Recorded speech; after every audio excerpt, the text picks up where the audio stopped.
Welcome back to the Naked Wealth Podcast. I have Ryann Halo on today. Ryann is a multi-seven-figure entrepreneur. She's the founder of Salon Halo Salons in the Tampa area. She also has a consulting business called Halo Consulting, where she works with small businesses on leading their growth strategies. She has over 17 plus years in career and has founded, advised, and grown multiple companies. I love that Ryann was recognized as a top 100 women to know in the US. I thought that was pretty cool. So that's a great achievement. And she just has a great story. I first noticed what she was doing because of a nonprofit that we both have served with. And so her servant leader characteristics are what initially drew me to reach out to her. And so I'm just thrilled to have her on today to tell a little bit about her story and ask her some questions about owning a business and some of the things that she likes to impart on business owners and values and things that she finds are really important. So we'll dive into that a little bit as well today. So thanks, Ryann. And I'd love for you to give us a little more about your backstory and how you got into the salon world and beyond. Yes, thanks for having me, Jennifer. So most people assume because how young I am and how early I got my start that I must have always known I wanted to do this, right? That is the farthest thing from the truth. I never wanted to be in the beauty industry, and then I never even wanted to own a salon once I was in the beauty industry. And then it's funny how life can direct you into the paths that are better for you than maybe what you realize at that time, if you're willing to listen. I was told that to make the most of my potential and to be a success, that I had to go to the best college possible and get, a prestigious degree in some respected field. And I really believe that that was the only way out of the whole world to make the most of my potential and be like a quote unquote success. I was born in 1990. I'm 33 now. And I think there was a lot of people from that time frame that felt that way. In third grade, I tested into gifted honors program and then just really thought that the academic course was my only option. I was good at school, but I don't love super structure, but I did well. And my mom and my dad were great young parents. We had a normal, lower middle income upbringing. Brother, me, my mom, my dad all moved here from New York when I was pretty young. Well, here is Tampa. Yeah, so they did get divorced when I was in first grade, which wasn't earth-shattering. They used to bicker a lot. So it was nice. We had 2 sets of toys, 2 Christmases. My dad was the fun, kind of let us get away with things parent. We could have candy, take us to the zoo, the park. My mom was the responsible, successful career nurse who's growing her accomplishments. They continued to co-parent for several years after divorcing, not really dating anyone else. On the weekends, we'd all get together. It was very harmonious.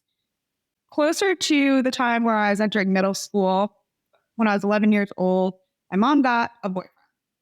That was the first time that she had gotten involved with anybody seriously. And my dad I'd never met one person that he dated or anything like that. And he also was living in Hudson, Florida, which is not the nicest area. He was isolated from all his family and friends he grew up with were in New York, but he didn't want to leave us kids, was my understanding. And, between that and my mom moving on, and they had some arguments around like money and things, that he very shockingly took his own life and the life of my 6-year-old brother when he was there visiting on Super Bowl Sunday, 2000. So, I can imagine it was like life must have been divided between this before and after period, or it must have felt that way anyway. How did you get past that day? So it's not like the movies, at least it wasn't for me, where you break down crying and it's this big emotional flood. And I don't know. I don't think I had access to so much emotion at that time and that age. My mom, the biggest adjustments to our life to our lives was that my mom basically just like, went into a little bit of a zombie mode. And then there was this new man in our space. And I was kind of just on my own at that point for the most part, and she wasn't working. There was a lot of like locked in the bedroom. And eventually she developed a prescription drug addiction.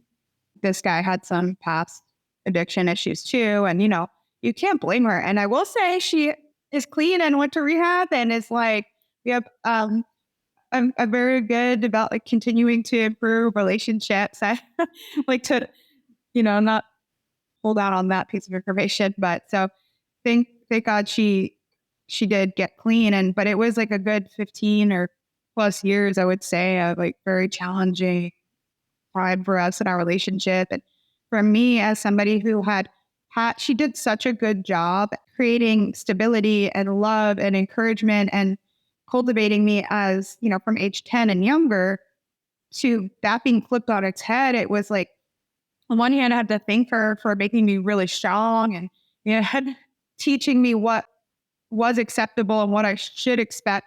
But then once that was taken away, I was like 10 times more indignant about it. I knew that this was not the way things should be. This wasn't right, So yeah, drug prescriptions and opiates and Xanax, those were really prevalent in my town in that time frame. And it was like the opiate epidemic was raging in Florida.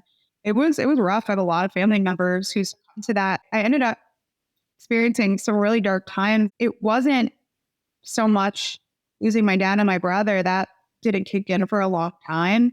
It was more the present day circumstances of that time of like the erratic behavior, the darkness of like all of this taking over people, not just my mom, but a lot of people, and not having stability. And so that led to me getting to a point in school where I went, it was very unstable. So I like wasn't able to get up for school on time because there would be things going on late at night. And then it was like, miss the bus. I couldn't get to school, or sometimes I get stuck at school. And it just got so tumultuous. And I got farther and farther behind in my credits that I, for the first time in my life, felt a feeling of hopelessness. Like, I can't overcome this. I don't have a pathway to what I, at that time, identified as my success. And that's when it was like, that was a dark time. And I ended up dropping out at about 15 because I just couldn't make up those credits and I couldn't sustain. And I had to leave the house because it was so unstable. So my mom was not supportive of that. I basically was staying at whatever friends and family I could. And this woman actually ended up offering me $25 a day to assist her in a hair salon. And she didn't care that I was underage. And it was kind of like, at that point, I was grasping at a life raft, something that would get me out of the stark position I was in. There was like younger people I was surrounded with that were dealing drugs, doing drugs and all that stuff. So that was a big crossroads moment for me. And I had always looked at hairdressing and like settling, just because in a small town, I never saw a heightened level of professionalism coming out of that. It was very casual and that's cool, but that was just my misconception of what was possible for me in that avenue. So going into this salon with this woman, the way she was my first glimpse into how to systemize a service business and how to approach it in a way different that, an artist that is casual or conversational. It was structured. It was every 15 minutes. It was every formula up and down. There was like that's why she did an assistant. She was super strategic. And I went from $25 a day to the owner, like, wow, you are so passionate and driven. You don't sit down. I'll pay you $50 a day to work for me when you're not working for her. So he would pay me. So next thing you know, a full-time job with tips of making $100 a day. So at 15, 16 years old in a very smaller, in a small town, lower income town, that was pretty wild. It ignited passion, excitement, hunger, enthusiasm. I realized that I could help people feel good and be of service to them. And then there was a quantifiable metric that's tied to that of like tipping me. And it wasn't even like the money, it was just like the gamification of it all. I learned that in hairdressing, there's geometry, there's chemistry, there's all of these segments that you don't think of when you just think of like doing hair. So I caught on very quickly. I started doing hair before I went to hair school. I was wheeling and coloring, and we'd be at parties, and I'd be like, the girls would be lining up to oil their hair. I'm posting on MySpace about my offerings, and this is like 2006. And I was always a natural salesperson too. I love to connect people to resources. I signed up for Palm Mitchell to school at 16 after however many months of working for this stylist and just kind of never looked back. I was the only person during school who didn't raise their hand when someone would come in and guest speak and be like, all right, who's so now in it? Everybody would raise their hand. Everyone was like, no, I want the glamorous life. I know that's a lot of responsibility. I don't want into that. And I want to, do editorial and fashion, and saw myself for steady sooner than later. And then I did. I moved to Chicago after school, and I worked there for several years, freelancing and did all kinds of fun stuff, and just really in the mix. It was so refreshing to be out of my small town. And after 2 years of being there, it was right before my 21st birthday. I'm like, summertime in the city, everything comes alive. I'm going to be 21. I could legally get a job serving if that's what I want to, or legally go places. But I may or may not have already been going out. But it was like right on this cusp of all this possibility. And I got a phone call. And it was my grandma asking if I wanted to buy my aunt's hair salon that had been in business a long time, but she had personal things going on, and there's no more employees, no more clients really. And she was packing up and taking things off the wall. It was like, do or die. Like right now, they're literally taking equipment off the wall. You don't really have time to think. And at first, I said, heck no. I was like, no. I am not moving back to Spring Hill. I don't want to be that stereotype that gets sucked back into my small town. Like I have everything in front of me here. Then I took a minute and I thought, like, I can always come back to Chicago, but I can't always open my own business at 21. So I just said yes. And now we're 13 years in and 3 locations. And that's a lot of stuff in between, a lot of learning. 10th grade education, I didn't know what I didn't know. I had so young, most of my employees were older than me. Trying to navigate working with my grandma did not go great. There was a lot of things to overcome that made this possible. I have like 5 questions that I want to ask you kind of off of all that. And I'm like, what do I ask first? Well, first of all, what do you think of Chicago weather? That's just a real simple question. What in comparison? Do you like cold? I love it all.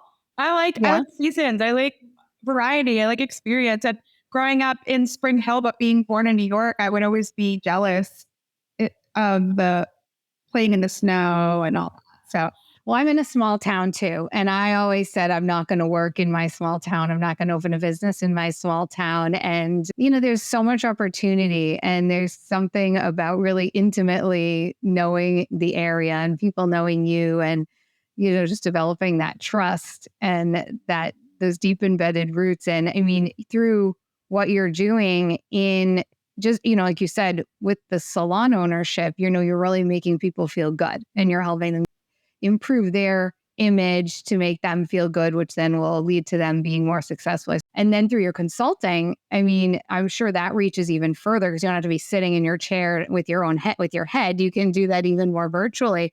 But even in the community, I mean, your work, the number of people you employ is helping the community by them having good employment and satisfying work experience. And that probably leads to even more philanthropic activity on their end and their families and generations. So it's amazing the impact you're having. Thank you. You mentioned that, you had a 10th grade education, and then you left. And so you didn't know what you didn't know.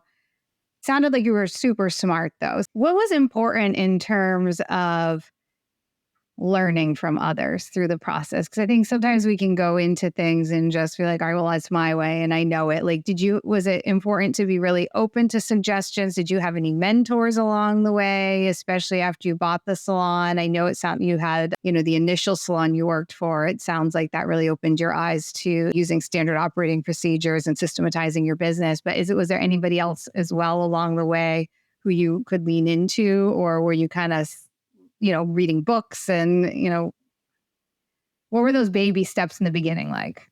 Yeah, I think that there are many types of intelligence, and having maybe one or two types of intelligence doesn't necessarily lend to growth. It doesn't necessarily lend to success in a given position. So whereas I might have been naturally inclined to understand math, science, things like that, I had a huge lack of knowledge in some of the key things that it takes to be a successful and effective leader, such as communication styles and maybe some empathy. And I learned through being open-minded and being willing to just stay curious.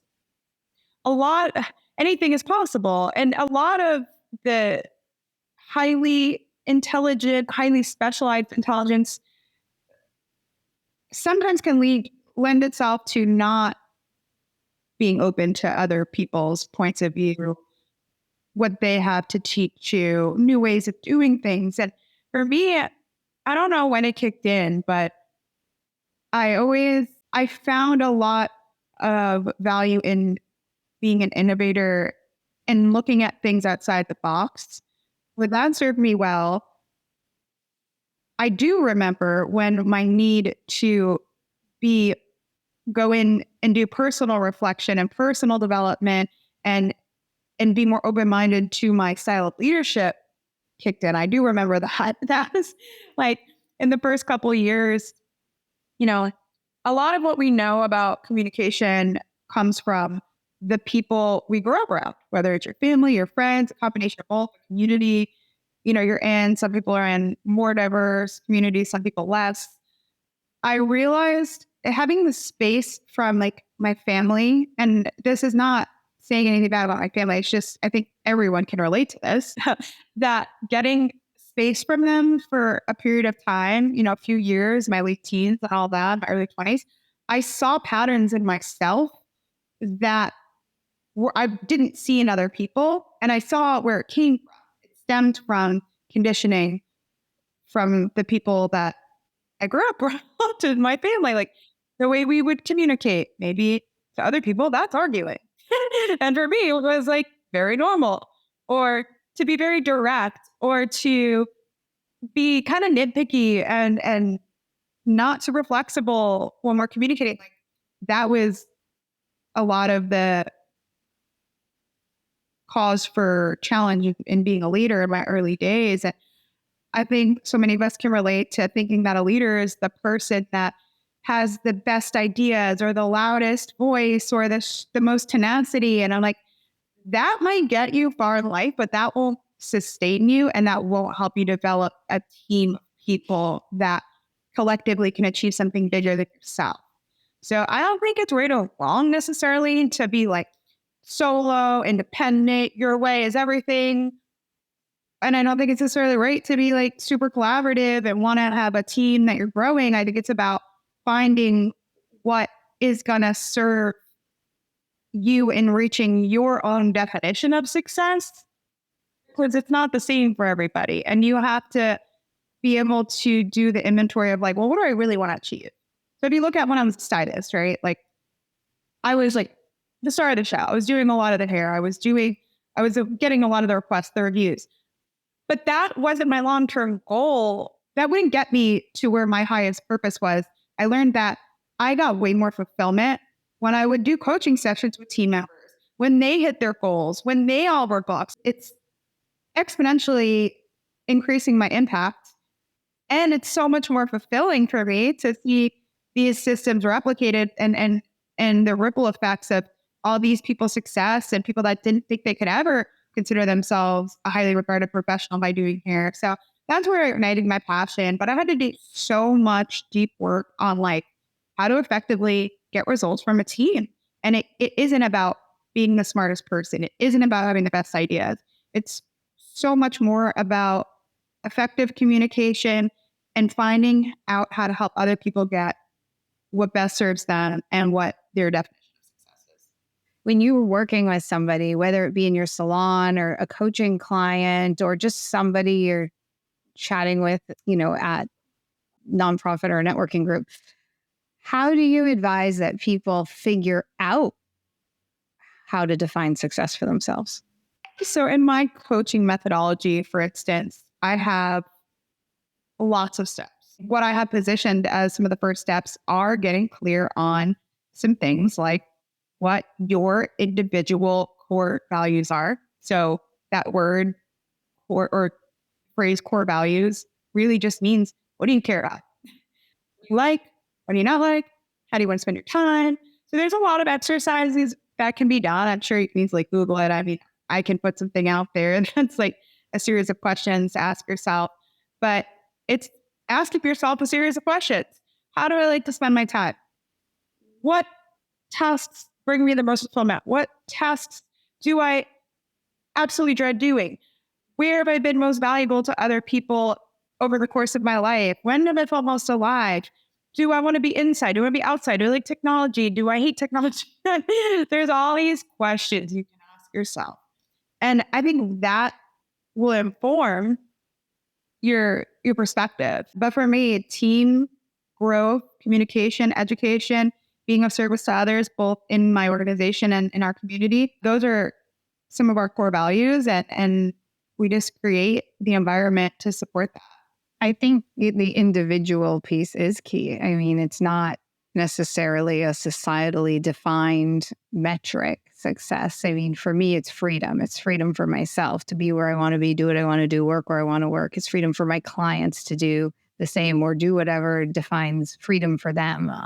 And we've gone through the core values, my business a million times, and freedom just pops up, especially for me. And I know when we first spoke, you said, I'm going to be with my horses and like enjoy life. But again, even you niche that down is so different for everybody. I think making it individual is important. I think sometimes we can really get caught into this, it's a private plane or it's a certain car, or it's a certain, being whoever your neighbor is, it's accomplishing more than them, but it may look totally different. So your method is called Grow and Glow, correct? Yeah. The key point of what you're saying is that you define it, not your parents, not society, not the cultural community you grew up in. Like, you have to define it. And so what if it is you want to have a jet or a car or like whatever it is? You don't have to be a martyr. Like, you have to really be honest with yourself when looking at what's important to you. And then it changes once you recognize what it is too.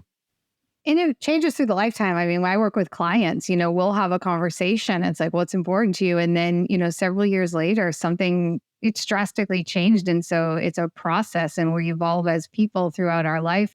I was talking with a client recently and I said, I remember when I was my children's age, teenagers, I would drive by and I'd want the biggest house ever. And all of a sudden I'm like, I want a tiny house just because I want to travel and do other things and I don't want to clean it or deal with it or have the stress of the maintenance. And I'm like, it's so weird how things have shifted for me. And I'm like, kind of less is more in certain areas, but in other areas, more is more still. Tell me a little bit about your program, the Grow and Glow program. And is it something you do in a group level, one-on-one? And how do people find you? And what would you say the ideal person that I like to work with is this scenario, just so listeners can understand that you are somebody who would be appropriate to maybe help them out with where they're at?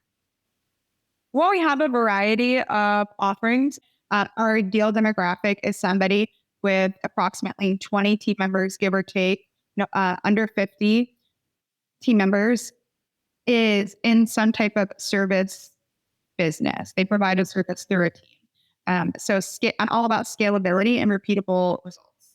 And they're a huge process. It's a very multifaceted approach to distilling down what you want, first of all. A lot of people don't even have the core documents of like mission statement, things like that. To get really aligned as an organization, partners, I've had a lot of experience mediating with partners, and myself included, getting everybody aligned, and then having a very clear, repeatable set of action steps. That's basically how the methodology works. And then there's a lot of prompts from there. So, it's very holistic. But for me, for instance, like I love speaking to groups of people. So primarily what I'm interested in doing is being booked to speak to groups of female entrepreneurs to share my story, share tidbits of my method and my overall approach and mindset. And then when people want to take it a step further, they have the opportunity to work with me, or we have several team members that are also a part of this with me. So that really expands what we're able to offer. Awesome. Where can people find you? Well, I'm most active on Instagram, and it's Ryann_Halo. Ryann spelled with 2 N's. So RYANN_HALO. I'm sure you'll link it up in there. I will link it in the show notes. And then we're working on renovating our consulting website, but we do have salonhalo.com, and I'm on LinkedIn. I'm on everything. I would love to maybe have you back sometime, like towards the new year again, to like really dial down on vision and setting that vision. Cause I think that's really important to do, as you're entering a new year. I'm big on vision boards and writing down my goals and writing my business plan every year. And I have so many friends and we just geek out on it every year. We're all busy. I have a friend who owns a yoga studio and she's also a realtor, and we really just like get to town on that. And we talk about it for like 2 months leading up to the new year. So I think that would be super fun to talk to you about that another time. Before we go, what is one of your favorite books or your favorite genre to read? Yes. So I listen to audiobooks constantly. One of the books that was the most impactful early on, and I do recommend this highly to anybody who's not read it that is in business or thinking about going into business, is The E-Myth by Michael Gerber. So just the letter E-myth, MYNTH. I've not read that. Now I've read it. It's phenomenal for creating perspective, because a lot of people have a skewed perspective on what it means to open a business, start a company, create marketing. That gives a lot. Awesome. Thank you for sharing that. Thank you for joining us. Yeah, thanks for joining us. I really do appreciate the time. I know you're super busy and have a lot going on, and your time is valuable. So I appreciate the time out of your day. Thank you. Thank you for creating this experience for us. I hope everyone enjoyed the show, and we'll see you next time. Securities and advisory services are offered through LPL Financial, a registered investment advisor, member of FINRA, SIPC.